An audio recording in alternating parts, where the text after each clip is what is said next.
there's really so many different aspects that are contributing to this. And they're really, I mean, we've got CARA laws. We have, one thing I really wanted to look at was philosophy.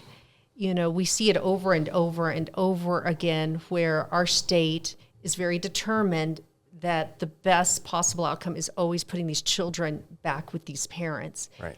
And that's just not working in a lot of cases. And that's where we see these deaths. And so that really, really stands out to me. And that's one of the things we really do look at and ask experts about is our philosophy. Yeah. And is it time to really look at that and see where we're missing the mark? Like, is reunification the really, answer?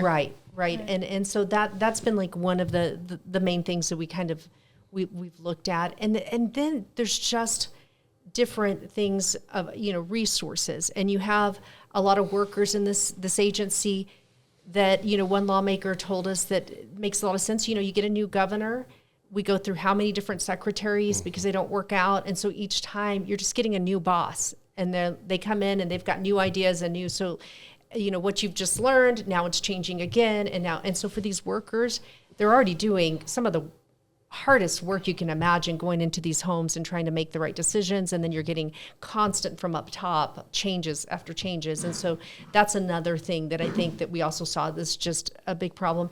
And one thing that really stood out to the last secretary we had, Teresa Casados, was just telling me, she's like, I have people that are embarrassed to say they work for CYFD because they get beat up so much. And because, and so there's a cultural issue within this department that we're seeing.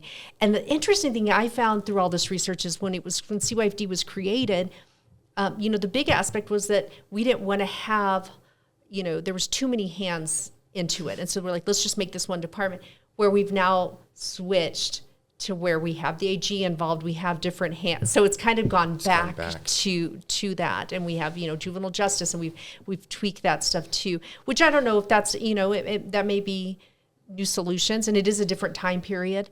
We didn't have, in the early 90s, our issues now are very different, including, fentanyl addicted families and guns, and the number of children getting guns. And so there are some different, that's another equation of the story.